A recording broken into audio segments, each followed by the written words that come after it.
Before I start with the handout, today's handout, I want to finish the one we started, Sammaditthi, the last section.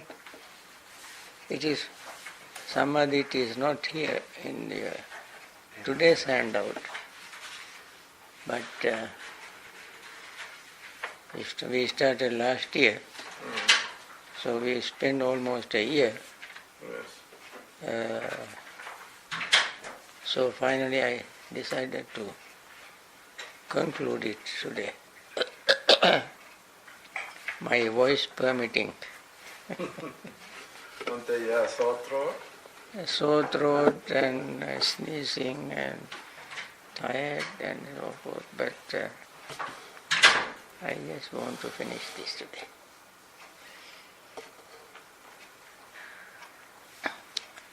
In Sammaditthi, last section, even you see there, Vijnana depends on avidya, sankhara. Sankhara, avidya pacha sankhara, sankhara pacha vijnana. So we discussed last time vijnana and sankhara. I mentioned 3 types of sankhara. By the way, I'd like to ask you all, anybody can answer, what is sankhara? Karma. Karma? Yeah, partially true. Sankhara is everything, Huh? Sankhara is everything. Yeah. When you say everything, you say nothing. Because it doesn't mean very much. Right. It is like when you ask somebody a certain thing, he said, oh, it is everywhere. If it is everywhere, tell me one place. They don't know one place. So, I'm not saying that what you said is wrong, but we have to be very specific. The definition of sankhara, the meaning of sankhara. I think sankhara means, literally, it means repairing, preparing, reconditioning, all this called sankhara. And sankhata is the product, the end product, the result. Sankhara is, in other words, activities, and sankhata is the result, product. So there are 3 types of sankharas. Anybody remember?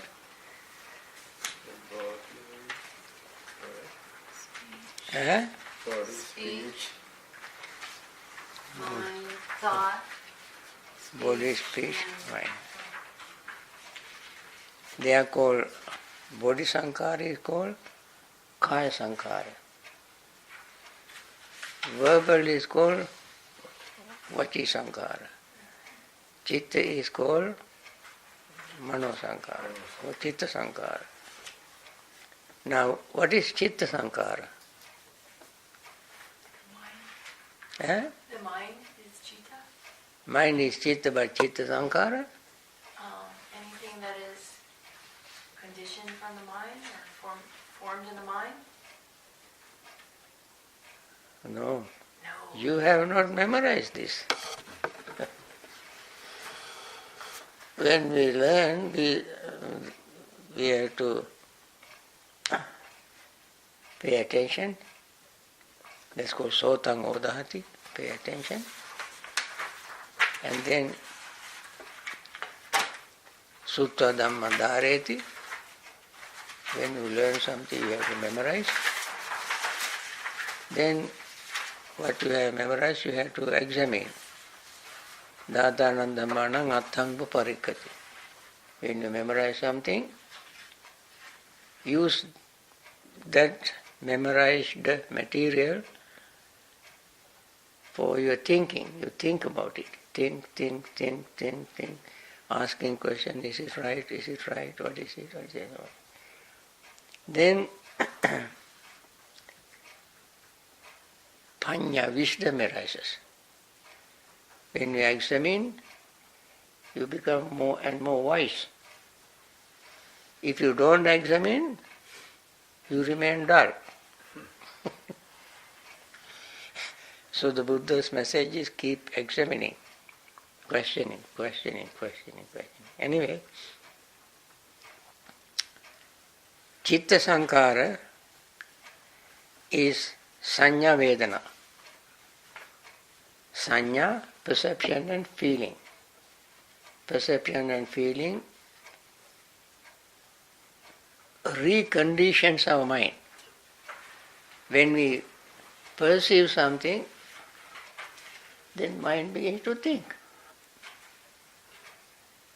When we feel something, we begin to feel.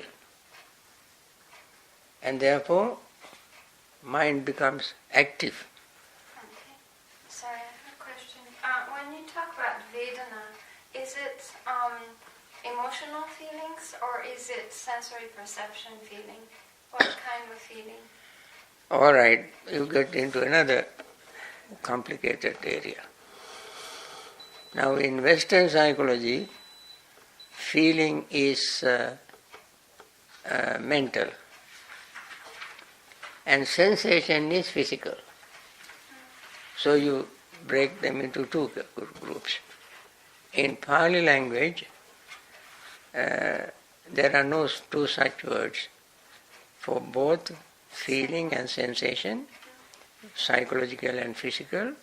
We use only one word, that is Vedana. So I mentioned it many times in the past. The word Vedana comes from the root vid. Vid, to know. Vid, to know. So we have Vidya, Vidya, and these words come from the root vid, to know. As soon as we feel, we know we feel. We cannot learn feeling from books. We learn feeling from feeling. That's why it is called Vedana. Sanya means perception, cognitive aspect of the mind. Cognition.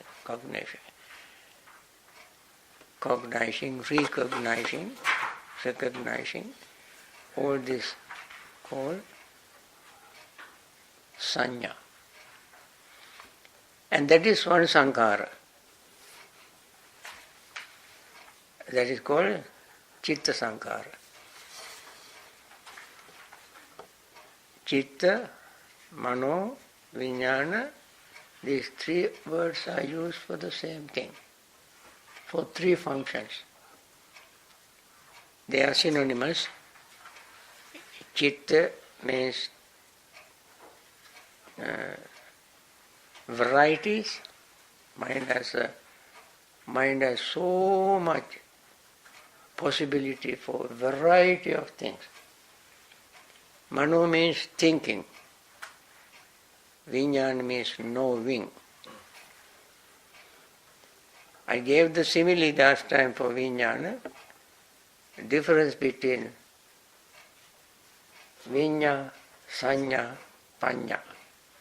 In these three words there are nya at the end. You remember the simile? Gold, piece of gold. When you put a piece of gold in front of a child sees the color. That's all. Child does not know anything beyond that. If you give it to an adult would know the gold has some market value. You can make ornaments with gold. And you can exchange gold for merchandise or money and so forth. If you give gold, the same piece of gold to a metallurgist, he would know everything about gold. Right? Where it is found, how long it should be underground, and what carat is there, 21 carat or 18 carat or whatever, all this. So, sanya is like a child's knowing, vinya is adult's knowing, and panya is methodologist knowing. I mean, simile.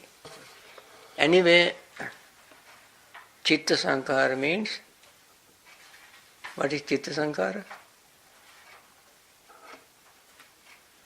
Perceptions and feelings. I say so many words and after that you come back to and ask the first meaning of the first word, you forget.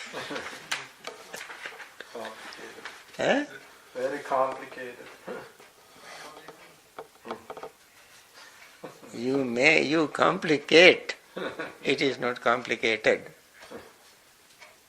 So, but the vijnana is E-I-N. N-N-A with tilde on the top. Vijnana. Vinya. Okay, then Vachi Sankara? Eh? Eh? Vitakka Vichara. Vachi Sankara, Vitakka Vichara. Thinking and deliberation. Thoughts. Thoughts are called Vachi Sankara because we have to think to say. Think to utter a word. And therefore thoughts are called Vachi Sankara. And Kaya Sankara is very easy to understand. What is Kaya Sankara? Body. Eh? Body sankara. No. Body also is there. Kaya Sankara is inhaling and exhaling. Because inhaling and exhaling condition the body. Because when we inhale and exhale, we bring oxygen. Oxygen activates the whole body. Every cell needs oxygen. Okay?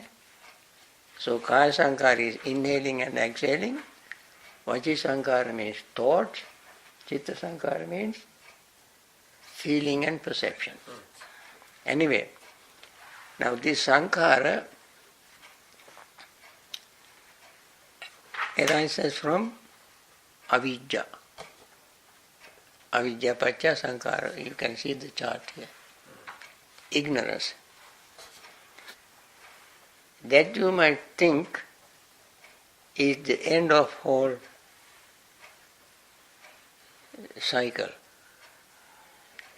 Because independent party, this Sammaditthi Sutta, I think I mentioned last time, right view,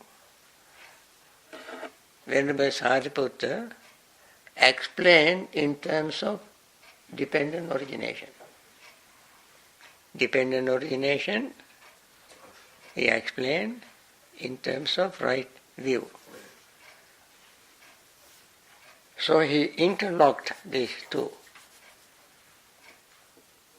right view. And then at the end, he said, avidya means ignorance, Ignorance. Ignorance of what? Four Noble Truth. Four Noble Truth. Without knowing Four Noble Truth, we get involved in the dependent origination, sankhara, samsara. I said, also I mentioned sankhara. Sankhara is the backpack for samsara journey. If the backpack is big, your journey is long. So you keep consuming this thing in the backpack and continue your journey. The moment you end your provision in the backpack, you end the journey. That's what we want to do. Don't add more sankharas. Don't add more things put into the backpack. Try to make the backpack smaller and smaller and smaller and make it empty. Then we are finished. Kaput. But the sankhara, how does it carry through then? Is it through karma? Or?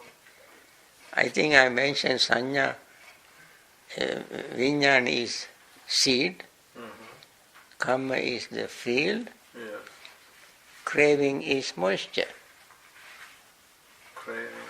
Moisture. Yeah. And that is how it keeps going on and on and on. I also mentioned, I don't know whether you remember, I mentioned so many things. I remember them, but you know, you don't remember. Right. I gave you the word and asked you to tell me what it is. You know that. I don't think so. I'm trying to keep up. You remember. What is on and on with I in the middle?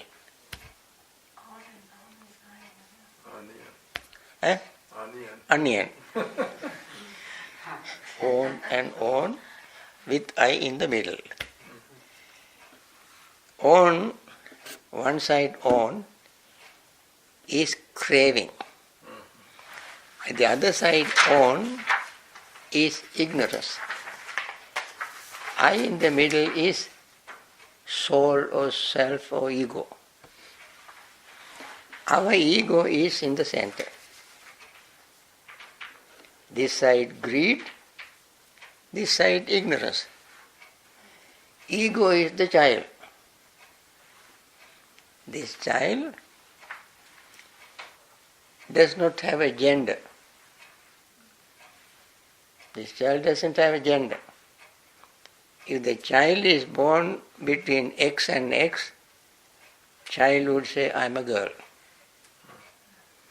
If child is born with X and Y, child would say, I'm a boy. So, anyway, ignorance also has its cause and conditions. What is the cause of ignorance? Sometimes, you see the dependent origination as you see here in the chart. It starts with ignorance. Ignorance. Remember dependent origination? Ignorance. But ignorance also has its own cause. What is that? Belief in self. A belief in self. Belief in ego, self, or permanence. Ignorance cause is called asava. Asava. A-S-A-V-A, asava. And this Sutta, in the discourse itself, it shows 3 asavas. Kamasava, bhavasava, avijjasava. 3. Asava,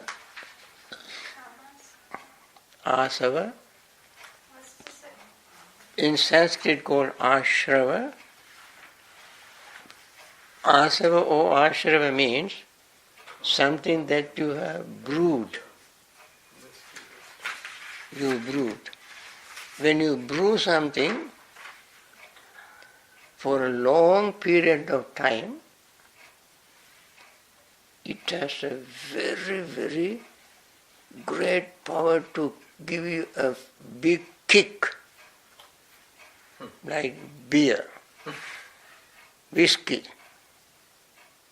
brandy, sake, vodka, because they brew it. I have seen people making rum in Fiji Island. All they have is sugar cane. And they bring large amount of sugar cane and put in a big container and brew it. And we make rum. 80% proof, 90% proof, and so forth, they make. So it brew for a long period of time. Anything you brew for a long period of time becomes what you call fermented. When it is fermented, it is very, very strong. This asava, these Pali words are wonderful words. They have a very great, deep, profound meaning. Asava means desire, kamasava, bhavasava, to be again and again, and avidhyasava, ignorance. Now, in samsara, these are the things that, went on rebuilding, repairing, collecting, brewing in our mind. And therefore they are called asava. Desire for existence, and ignorance. It is very interesting, ignorance itself is a cause of dependent origination, and ignorance also is one of the asavas. Asava means influx. So, we, without knowing, we have been building up, or brewing, or fermenting, multiplying, nourishing, supporting our ignorance, supporting our greed, desire. For instance, I give you one example. Suppose somebody is very, very tired of this life. So much problems, so many of them, and decided to commit suicide. That's the last thing somebody would do. And then someone, just before he makes an attempt to commit suicide, somebody would go to him and talk to him, explain the value of life, gives him hope. This fellow will change his mind. He doesn't want to commit suicide. He wants to live. Because the desire to live is there. Out of utter desperation, hopelessly he would try to commit suicide. But if somebody, very good, compassionate, kalyanamitra, noble person, out of compassion, talk to him, explain to him, and tell him the value of life, and give him hope, he would not commit suicide. He wants to live.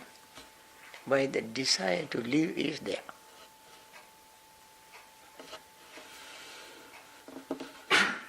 Only when we learn Dhamma, meditate, become wise, then deliberately, intentionally we let go of our desire.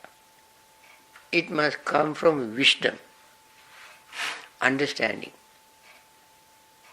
seeing Four Noble Truths. One thing, yes, I must reduce my desire, which is insatiable. As long as I have it, I am suffering in this life or next life or next life. Therefore, the best thing is for me to learn how wisely I reduce it. This is not something we do by force, but do it with understanding, realization. And then we end asava, influx, and attain liberation, and have eternal bliss and peace. Don't you like that? We like that. So, the cause of ignorance is desire, and ignorance itself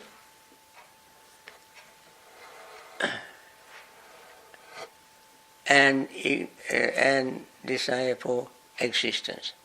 Desire for enjoying sensual pleasure is one thing, desire for existence is another, and not knowing the danger of desire is called ignorance. When we enjoy sensual pleasures, we don't know the danger of sensual pleasures. What is the danger?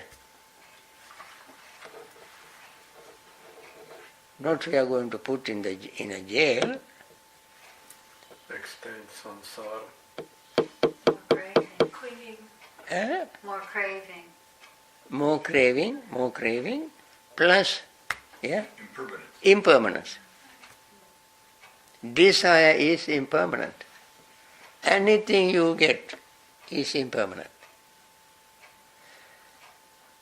Somebody would say, impermanence is suffering.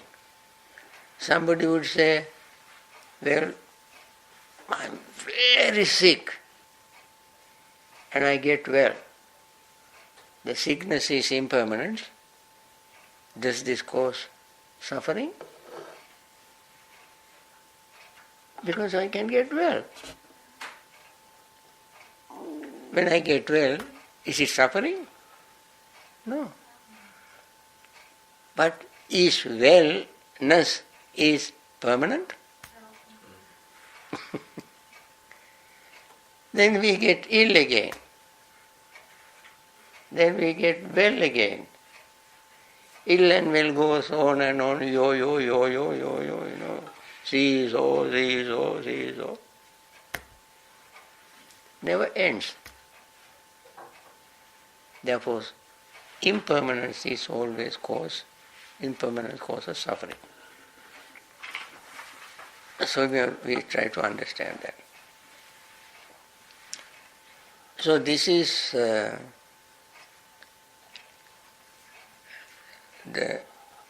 end of dependent origination or right understanding.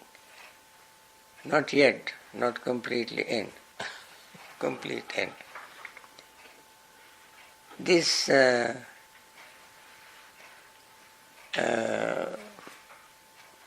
asava has three asavas. But in some other places, Buddha said there are 7 asavas.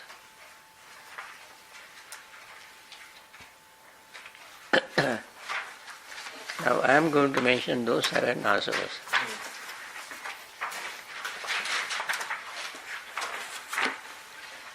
What are the 7 asavas?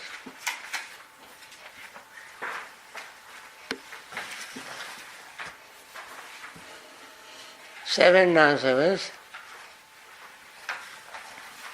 you find in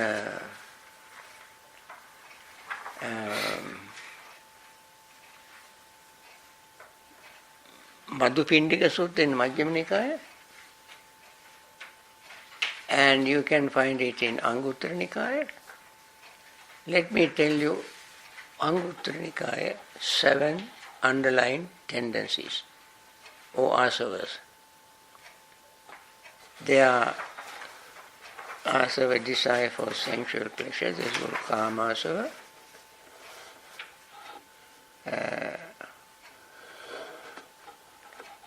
But in Madhupindika Sutta it adds little another word.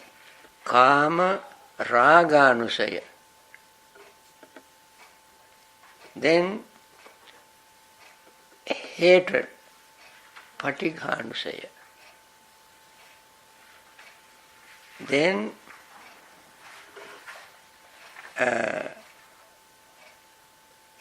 ditti, views. Views also is underlying tendency. Then doubt. Doubt is another underlying tendency. This is vichikichanusaya. Then conceit, mananusaya. Then existence, I mentioned earlier, bhavaraganusaya. Then avijjanusaya. How many? 1, 2, 3, 7. Right? 7. Okay. Anguttara Nikaya, section 7, also repeat the same thing. Then Majjhima Nikaya, there is a very important discourse.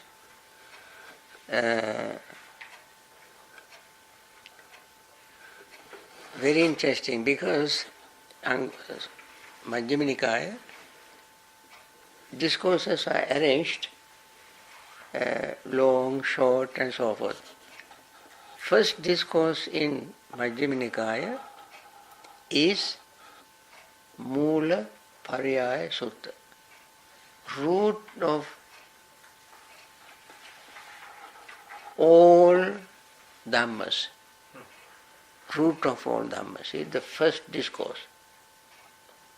Second is Sabbasava, all cankers or all underlying tendencies. In that discourse, Buddha has given 7 ways of overcoming underlying tendencies.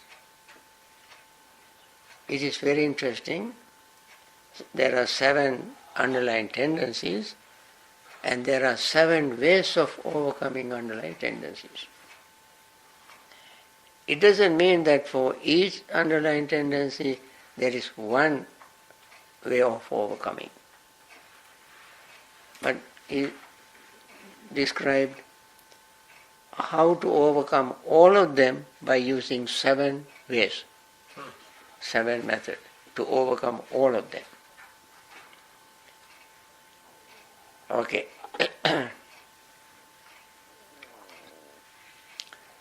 Number 1 of the 7 is Yoniso Manasikara, mindful reflection or wise reflection.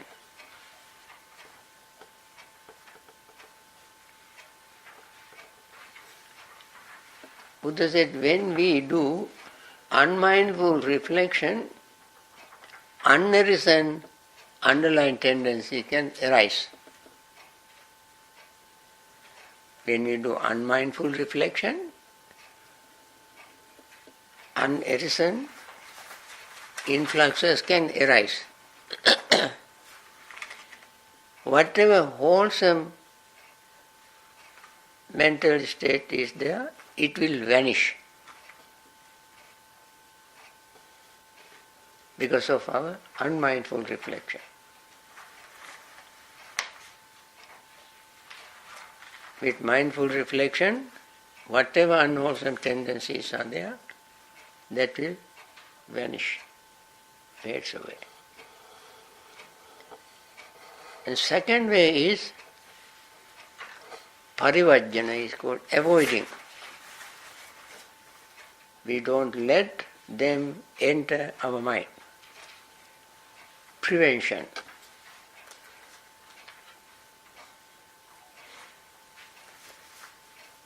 Third method is patisevana. Patisevana means using our food, clothes, shelter, medicine. These are the basic things we use. We use this with mindful reflection so that unarisen, unwholesome underlying tendencies or influxes will not arise. For instance, when we eat, you all see, I think that's good for everybody, although we recite it by ourselves. In the morning and noon time when we eat, we recite. I think you all know, we say, Patisankha yoniso pindapatang patisevami nevadavaya namadaya namandanaya navibhusanaya yavade imasakaya satitya yapanaya vihinsu paratya brahmacharya anuggaya iti puranancha vedanam patiyankami. Remember? Navancha vedanam uppadesami To avoid intoxication and yatra cha me bhavisati. You tell in English. well, just that in part, I know. No, I say in Pali, you be my interpreter and say in English. For three of them. For three of them. Yeah. Intoxication, for beautiful looks, enjoyment, and intoxication. Forget the other one. Yeah. Okay. When we eat, we say, I eat this food with mindfulness. Mindfulness, I eat this food. Nevadavaya, not to intoxicate myself. When we overeat, we can get intoxicated. That means we get sleepy, drowsy, lethargic, and I don't want to mention other. Okay? Don't look at me. Okay.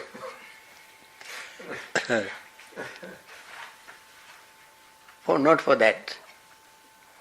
Na mandanaya, not to beautify the body. You know, some people eat for building muscles, right? And that is called mandana. Mandana means decorating the body or making the body look strong, healthy, weightlifting, big muscles. Right? Na mandana. Na vibhusanaya. Na mandana, na vibhusana. Yavadeva uppannanam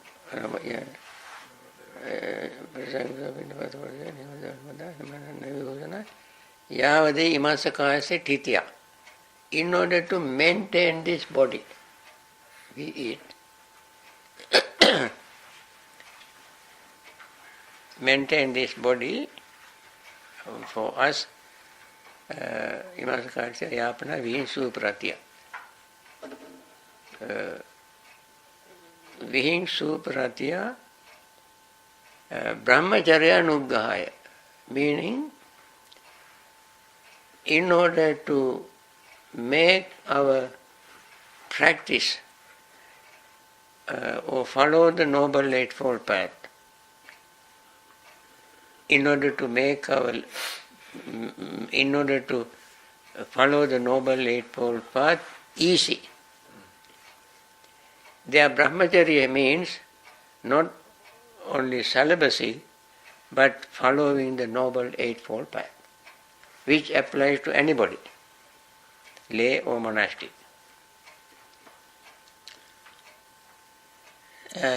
And not to overcome our pain of hunger, and not to introduce new pain of overeating. Sometimes when the food is very delicious, we keep eating. Anyway, this is how we use the food, lodging, clothing and medicine with mindful reflection. The purpose of eating, purpose of living in a room, purpose of wearing clothes and purpose of taking medicine, we must mindfully reflect. And then our greed, ignorance of using those things will not arise in our mind. Okay, Patisevana. Samvara is the fourth method. Samvara means restraining our senses. Eyes, ears, nose, tongue, body and mind. Restraining. That means moderation. Learn to be moderate in our using our senses. Then fifth is adhivasana, the tolerating discomforts. When we try to practice the Noble Eightfold Path, we sometimes come across some discomfort. Situation, places, time, temperature, and so forth, and people around us, and so forth. There are various unfavorable factors. So we must learn to tolerate them in order to achieve our purpose. That is adhivasana. 6 is vinodana. Vinodana means overcoming some difficulties which already arisen. We have to overcome them. That also is a way of getting rid of our asava. The last is bhavana, meditation. Meditation, Buddha specifically recommended 7 factors of enlightenment. I hope we all know the 7 factors of enlightenment. Let me mention them by name. First is mindfulness. Second is investigation. Third is perseverance or effort. Fourth is joy. Fifth is tranquility. Sixth is concentration. Seventh is insight. Seventh is equanimity.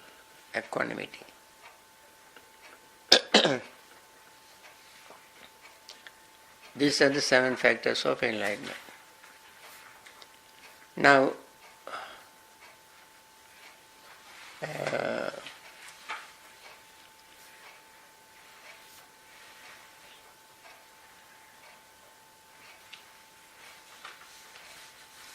so Venerable Sariputta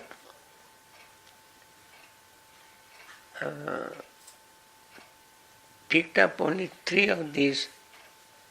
7. 3 out of the 7. Right? 3 out of the 7, and said they are the underlying tendencies to ignorance. I did not want to start today's Sutta. handout Yeah. because it is very interesting discourse. Also, it is sort of follow-up of this discourse, Sammaditthi. When you read it, I hope you take it home and read it, and you will see these two are related.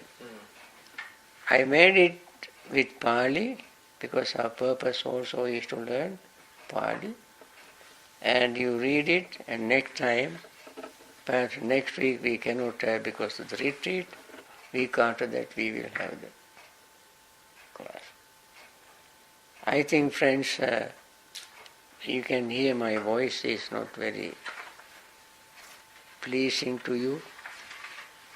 My voice is very coarse, hoarse. So this much, since you all came all the way to the class, how can I let you go without having anything? So I spend this short time. However, related to this, if you have any question, I'll be happy to answer.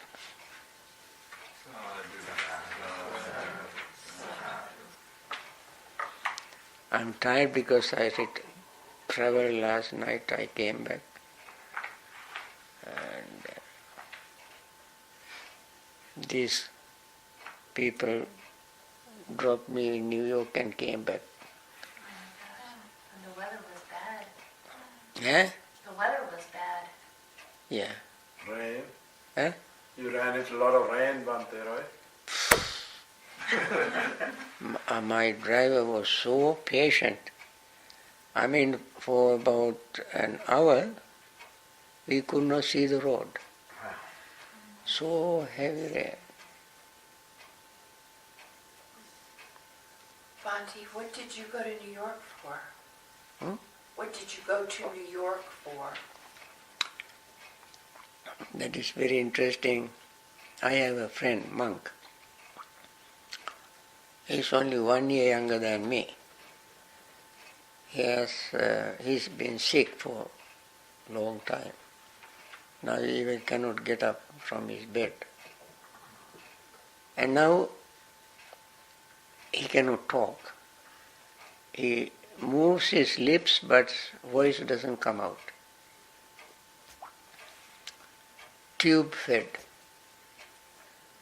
Only this ensure has very special formula cans, so they put into the tube and goes into the, you cannot eat anything by mouth. Every year I go there to see him, and I try to talk to him. I sit next to him, and sometimes he opens his eyes, sometimes he doesn't open his eyes. So I went to see him. I spent 4 days, and I tried to talk to him. He cannot talk. In the past, only one monk took care of him. Now there are 2 monks. Because he literally, they have to lift him, clean him, change him, bathe him, change the bed sheets and so forth. Very difficult. I think the monk who takes care of him is young, maybe 30 to 33 years old. He is a real angel. he sleep on the floor in his room, this sick monk's room. He has his own room. He doesn't go there. He sleep on the floor. When this monk make any tiny little noise, he wakes up. He has been taking care of him for 12 years.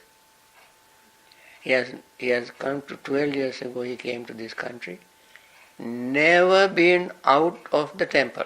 Oh my goodness. He does not know what New York City is. Because he is so dedicated. He is not paid. All his dedication. Very wonderful, after cleaning, bathing, feeding and all these things. He cleaned the temple. Mopping, vacuuming and so. There are 6 other monks. They have various other things, but this monk is such a wonderful person. He also is now developing high blood pressure because he cannot sleep at night, doesn't eat in time, and this is a very stressful job. But he doesn't care.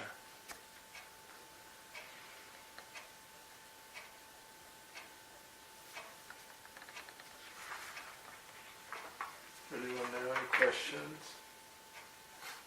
Any questions? Bhante, I think maybe I need to make a correction because early, I think on maybe a retreat I came to, the 7 factors of enlightenment, the list I have is different than what you just said. The first one, and I think I wrote it down wrong actually. Mindfulness, investigation, the 4 foundations of mindfulness. For the third? Yes. No. No? Okay, yeah. I wrote it. Listen again. It's different, the rest of the list. I repeat it again. Okay. Mindfulness, investigation, effort, joy, Yep. tranquility, concentration, and equanimity.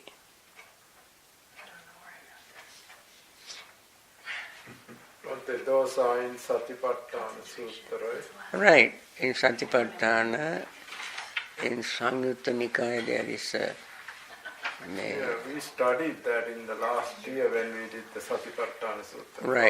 Right. In Samyutta Nikaya, Maybe I was drunk. Bojjhanga Samyutta. So what is the difference? You listed 7, Bhante, to get rid of the pains, but then the Bojjhanga is different. They are different, right? Are they related? No, the Bojjhanga, I mentioned 7 ways of overcoming these asavas. Right. And the last of them is Bojjhanga, 7 I see. steps of Bojjhanga. You try all of them to overcome underlying these influxes, asavas. You mean the bhavana is related to this? Right. Okay, Right. so there are 7 and the last one, bhavana, is related to the 7 factors, right? And the other 6 also are bhavana, but they are sort of reflections. I see. Bhavana involves these 7 steps. Mm-hmm. Number 1 is mindfulness. That is Right. what we normally practice. We say we practice mindfulness. That is one of the 7 factors. Mm-hmm. And when we practice mindfulness, investigation naturally glides into it. It naturally arises. when we do investigation, effort arises. It also natural development of the mind. When these three factors are complete, then joy arises. Because it is very interesting, when you practice mindfulness, investigation and make effort, your mind begins to open and begin to see the truth. Then joy arises. Because when you see the truth, see, oh, this is what I was looking for. Oh, I got it. That kind of, feeling. Then, that is not excitement. When you are excited, you will jump up and down, cry and smile and, hug and kiss and so forth. That is excitement. This is calming.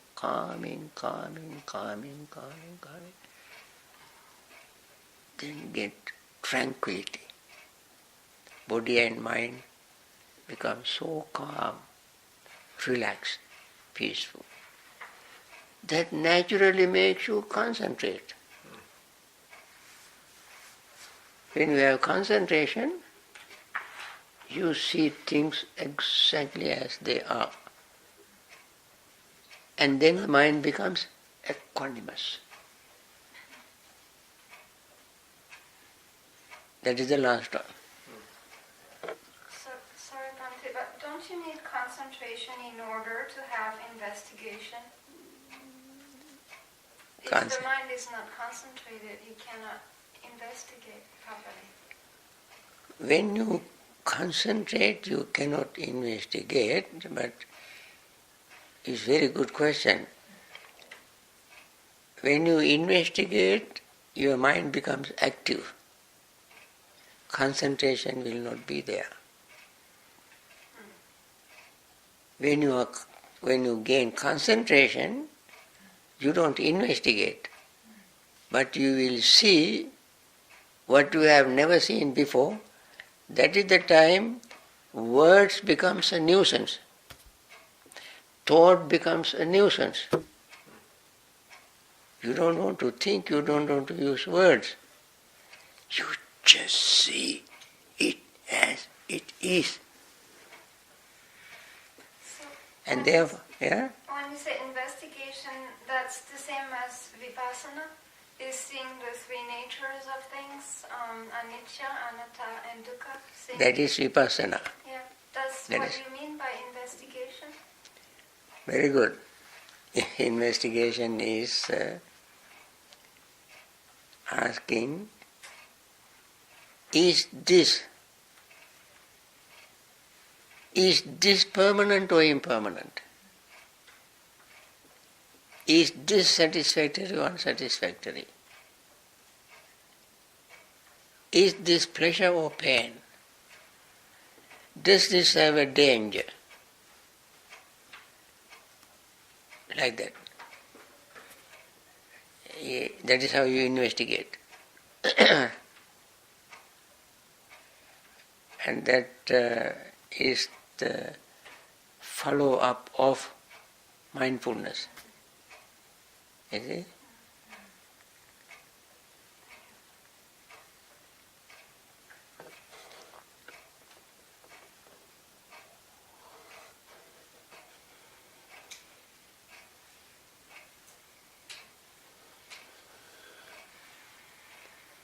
So this concentration might be like one-pointedness? One-pointedness of wholesome state of mind. Yes. When you say one-pointedness, if you stop saying one-pointedness, then the meaning is not complete. We have to say one-pointedness of wholesome mental states. You can have one-pointedness of unwholesome mental state as well. That is called wrong concentration. To make concentration right, it has to be wholesome concentration. to make it wholesome concentration, there must be mindfulness. That is why mindfulness first, then concentration next. The Noble Eightfold Path, you remember? Seventh is mindfulness, eighth is concentration. This is a very logical sequence is there. Bhante, I have a question. So, I always understood that vipassana and concentration were two different types of meditation. So you do vipassana before you get to concentration? Or is it different? The next sutta that we are going to discuss, I can answer that question in full. Okay. Now I can give you short, brief, partial answer. Okay. Mindfulness you develop first if your mind concentration is not good, that time practice mindfulness. When you gain mindfulness, you come to a stage that mind is so calm, relaxed, peaceful, and you gain concentration. So you start with mindfulness, end in concentration. On the other hand, sometimes you are very good in concentration, perhaps in the morning. Then you start with concentration. Then you begin to develop your concentration, and then you come to a stage where it's like open book. Everything is open. And that is where you see the deepest level of impermanence, unsatisfactoriness, selflessness. There you practice mindfulness. You start with concentration, end in mindfulness. Or you start with mindfulness, end in concentration. Even when you gain concentration, you start mindfulness and end up in concentration, then in that concentrated state of mind, you again see what you have seen with mindfulness at the beginning, yet more subtle, deeper level. I don't think I've gotten to concentration yet. Not the kind of concentration you need to see the deepest level of impermanence.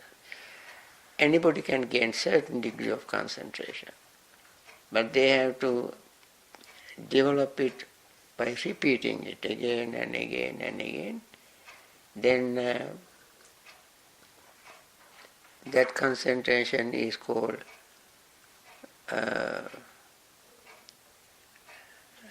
in Ratana Sutta, Anantarikang Ahu. Anantarika means there is no gap between, because it is so flow, it's continuous flux of concentration.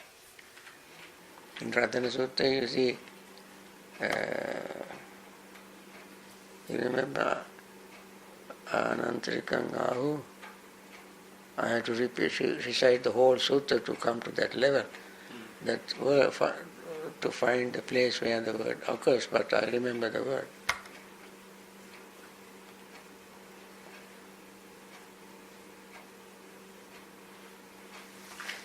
So anyway, that is how it is.